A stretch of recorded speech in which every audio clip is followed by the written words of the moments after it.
Hello and welcome to Active Bryant Fitness Systems. Thank you for clicking on the video. And this video is all about how to become a personal trainer in the UK. Now, I've been a personal trainer for over 26 years, online, in London, around the world, and I pride myself on getting extraordinary results for my clients. But this video is all about you and how to become a personal trainer in the UK. Now, the first thing you need to think about, is this a job you really want to do? So you might be up at 6 a.m. in the morning to see your first client. So that means you're going to be up at about 5:30 or 4 o'clock in the morning. And then sometimes you may not finish work till maybe 9, 10 o'clock at night if you're traveling around from client to client, if that's what you decide to do. So remember, you need to be walking your talk. If you're in good shape and you've been training for at least 5 years and you know your way around the gym and the gym equipment, then this may be an absolutely excellent job for you, doing your hobby as a job. Now, really important for you to become a UK PT, you need to have a level 3 qualification, which you can do with the YMCA and other organisations. Now, I would say really do not do an online course, because you really need to learn practical skills with clients, how to palpate them, which means touch them, how to see what they're doing correctly or incorrectly by walking around your client. So if they're doing the plank, say, you've got to adjust that client to make sure they're doing it properly. They're doing abdominal crunches, you want to make sure that they're firing their abdominals when they're doing them exercise. So you need a level 3 qualification, which may take you 3 to 6 months to get, or 3 weeks to get, depending on what company you go with. Remember, the lowest amount you pay will mean the lowest amount of knowledge you're going to get, because they're not going to give you everything for your money. Does that make sense? So once you've got your level 3 qualification, then you need to think about what sort of a PT do you want to be. Some PTs are just going purely online, getting 20 people online on Zoom and training them and charging £10 each, that's £200 an hour with them clients. But really, in my view, this is a terrible way to train clients, because one, you'll injure them and you're setting yourself up to be sued. So it's something that you don't really want to do. But it's something you could do as a sideline. Like with my clients, if they're traveling around the world and they still want to be trained by me when they're on holiday, we can still do this, because I've assessed them. I've worked with them a few times, so I know their bodies really, really well. And I would never do group torture of 10 to 20 people in a class. I think it should be banned, in my opinion. So becoming a UK PT, obviously long hours. Some places will pay good money and others won't. So what I mean by that is, if you decide to do classes to add to your PT income, you're only going to get £25 an hour. So it's going to cost you at least £10 to get to where you need to teach the class. Then you need to have all your equipment with you, so you've got to carry that with you. And then you're teaching the class for £25. Then tax, national insurance and all that stuff will come off of that. So you're probably on £15, which is minimum wage really now, isn't it? So you have to think about that. And think about long term for your career. Like, I become a master pull check practitioner in 2013. It took me 6 years to get that qualification, because of all the different levels you have to do and all the different in-depth studying and reading, after reading 1,000 books, in which to help my clients on a much deeper level to what a normal PT would. But you have to think about which road you want to go down for your career and your business. So where I live, as in Battersea, London, I'm the only master level 5. There's nobody else. So that means I've got a very unique service that I can offer to celebrity and very influential people that are not just looking for a person that's just going to count repetitions and design a bad program. But it depends on who you studied with and how much you love your job, and I really, really love my job. So choosing a good training provider, I would start with the YMCA or Premier or NASM, and then I would go on to the Czech Institute, or you could do the Czech Institute to start off with and become an IMS level 1, 2, 3 and 4, but level 1 is the beginner stage of it. But with the IMS studying, you need to know anatomy and physiology, so you need to get up to date with that if you really want to go down that route like I did for the 6 years. So you got to think, do you want to be an online trainer, a gym trainer, a home trainer, a park trainer? So you can set your business up so it's a multiple business and you can do multiple things. So I have clients that want to train in the park, I have clients that only want to train in their home gym at home, and I have clients that want me to go to their office. So that means I'm spreading myself out a little bit, but it's still paying the bills, if that makes sense. So there's lots of opportunity in fitness still, with only, I think it's like 40% of the country are still not exercising and looking after themselves. I think if Nigel Farage gets into power and the National Health goes private, there's going to be a huge amount of people wanting to find a really good coach that can help reverse their diabetes, or help them get over being obese, or help them to recover from a stroke. And these are all the things that you can do when you're quite specialised, or if you're a golfer or a tennis player, you've had certain injuries, then depending on what organisation you've studied with, you can help all these different types of groups get fit, get healthy, get strong, and get their lives back on track and stay out of the hospital. Does that make sense? So I say to my clients, when my clients are quibbling about my price, I say to them, look, it's a huge investment, I know, but you're investing in yourself to stay out of the hospital, to be able to play with your kids longer, to be able to stay injury-free, compared to working with a trainer that doesn't really know what they're doing because they've done a bog standard online course and not really pushed themselves to do deeper studying and deeper understanding of anatomy, physiology, hormonal systems, the sympathetic to parasympathetic sides of the nervous system, and how the muscle systems work. And really, really have to think about, if you want to become a personal trainer in the UK, do you want to do it long term or short term? Now, most of the guys I know have been in the personal training world for at least 20 years. But not all of them have carried on studying and learning. A lot of them have done one course and didn't learn anything new, and then they wonder why their client base drops down, or clients get bored because they're not stimulating the client enough. And this is what's really important when you've got excellent knowledge and great assessments, which you learn with the Czech Institute. I can work with virtually anybody. You know, the only people I can't work with are people with really bad attitudes, which some people that want to coach can't exercise on their own, or they have a limited belief about the gym and about how it can improve their health. Like I had one person say to me, I don't want to sweat and I hate sweating, but sweating detoxifies the body, it's good for the body, and it shows that your body's really healthy if you sweat quite easily. And without the in-depth knowledge that I'd done with the Czech Institute, I probably wouldn't have been able to answer that question. Does that make sense? So that's as a rundown. So there's many training providers. Don't go for the cheapest. Make sure that their qualification is recognised.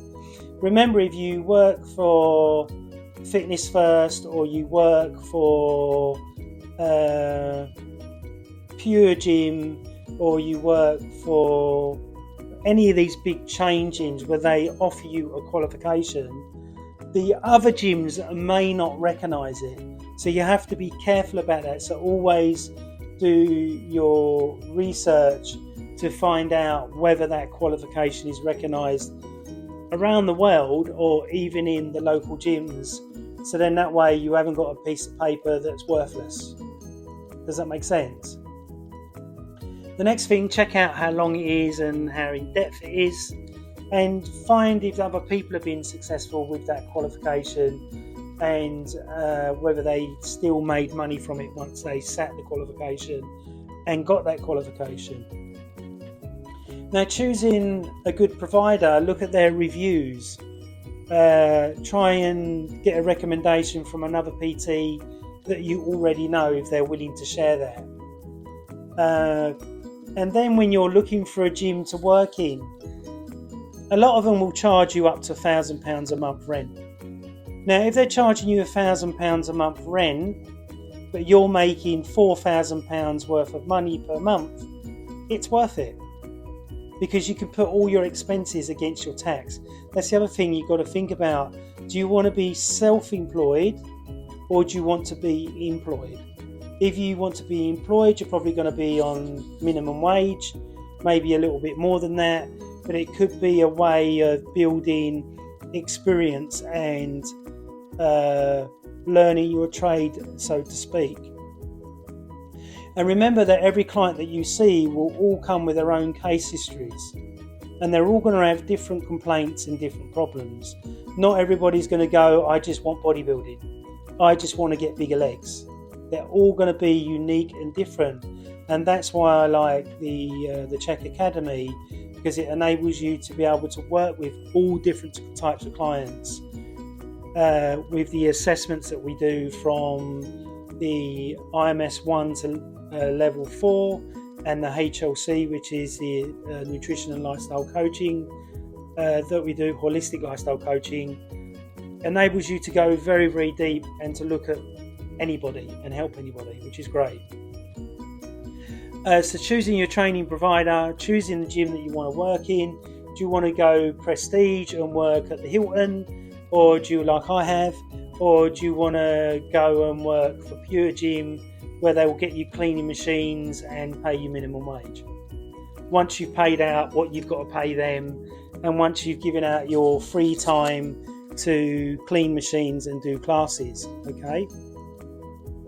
So really you got to look at yourself as a businesswoman or businessman.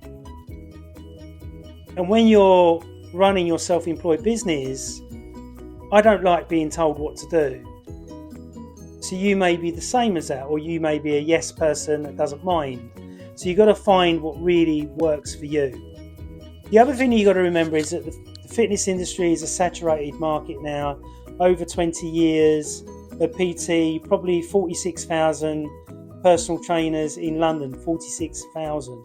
In my area where I live, there's probably 40 trainers, all going after the same client.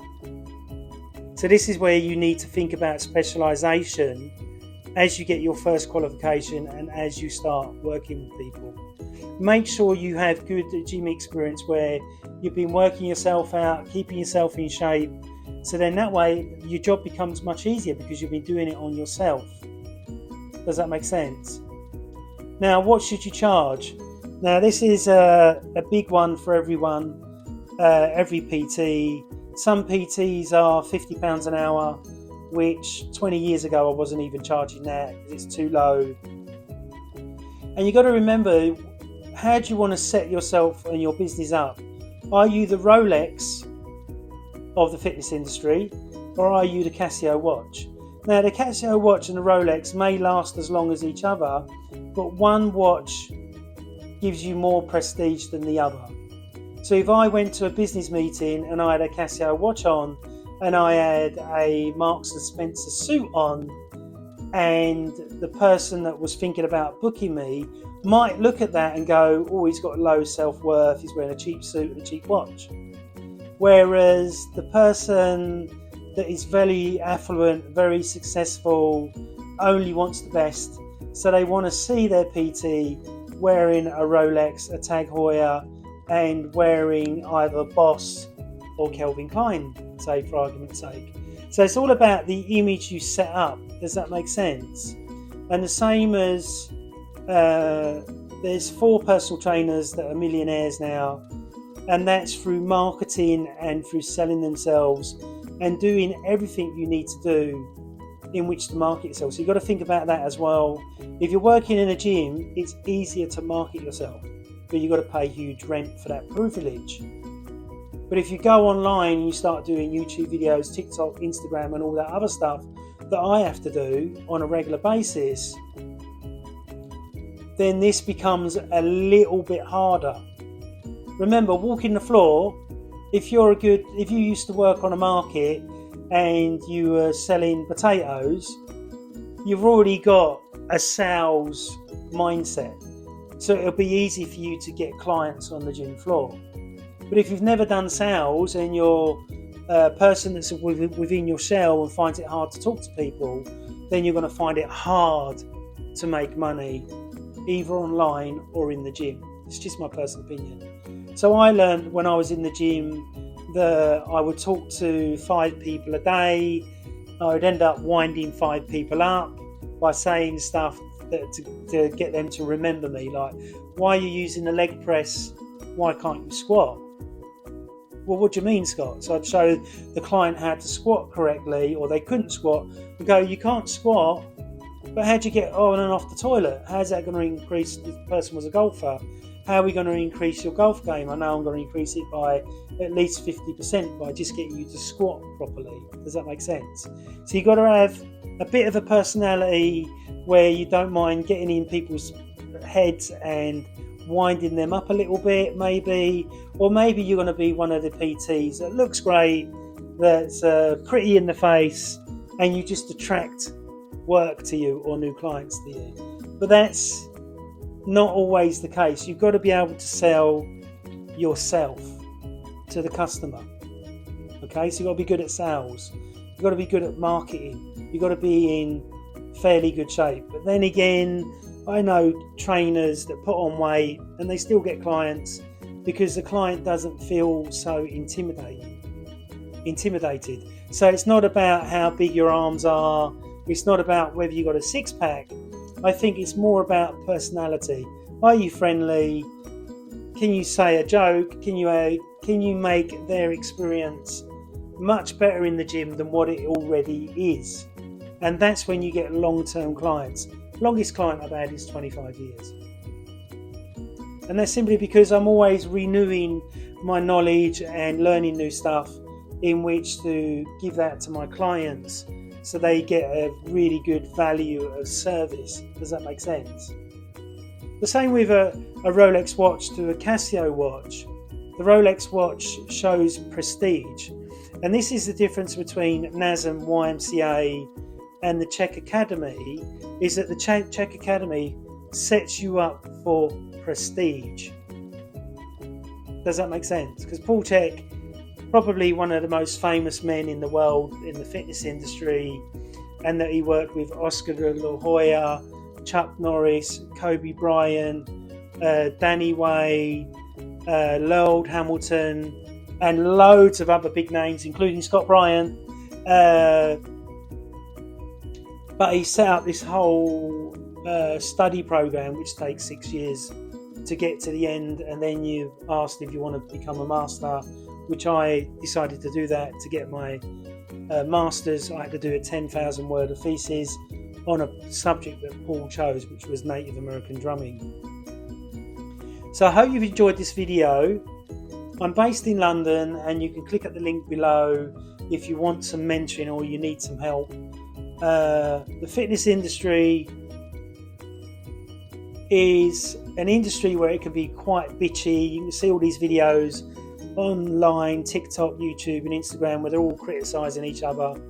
And the only reason why this happens is because there's no real law of qualification. If you become a doctor, you have to go to university and you have to do 6 years. So anybody can teach a squat, but to teach a squat great and well and properly, takes experience and understanding the squat and the muscles involved. Does that make sense? And some courses don't teach you that. So that's what you've got to remember, that if you want to go to the real gold standard level of knowledge and understanding, then I would say do your 6 years with the Czech Academy, and maybe start with the Czech Academy, but be aware of that you need to have great understanding of anatomy and physiology. They help you a huge amount, but you fundamentally have to do the work. When they first brought out all the courses in 2000, which is over 25 years ago now, I can't believe how quick the time's gone. It was all on video. So you had to rewind the video, fast forward the video, rewind the video. So some of the videos I've had to watch 5 or 6 times. So I know it's totally imprinted in my head and I'll never get it wrong because I had to study it so repetitively to get it in my head. So I hope you enjoy your journey of becoming a personal trainer in the UK, and try and think long term, because most people will give up within the first 3 months. It's not easy. You're going to have to work hard. You're going to have to work long hours. You're going to have idiot clients. You're going to have amazing clients. You're going to have time where you're going to earn really amazing money, and then you're going to have times where your money really drops down. So I would advise, from a business point of view, if you have a year's salary saved in the bank, then become a freelance PT. But if you haven't got that salary saved in your bank account, then go and work for a gym where you get a salary. Then build up your year's salary in your bank account, then go self-employed, because remember, when you're self-employed, you need a website, you need an app. I don't have an app, but many PTs have an app. You need to be able to pay for advertising. You need to be able to pay for extra insurance. You need to be able to pay for extra gym kit that you may need. So you've got to take all this into account. Just one other tip. Don't have the dream of opening up your own gym. And the reason why I say this, unless you've got a financial backing, the reason why I say this is because I know 7 trainers, all had their own gyms, all closed down, and all in a bankruptcy type scenario because of the cost. You've got to pay for the toilet paper, which my mate kept complaining about, which was quite funny. You've got to pay for the gym equipment. You've got to pay business rates. You've got to pay for the gas, the electric, and you've got to pay for property insurance. You've got all these major expenses that you have to pay for, that when you work in a gym as a freelancer, you've only got your £1,000 to pay. And all the equipment's there. But then you've got the backstabbers in the gym where you think your PT is your mate, and instead of him referring you a client, he nicks your client. So you've got to be aware of that as well. So I hope this video is not to put you off. This video is to educate you with my 26 years of experience on what is real and what really happens in the PT world. So I hope you've enjoyed this video. Please subscribe there. Please watch all my other 3,000 videos, and I look forward to chatting to you again soon. Thanks very much. Bye-bye.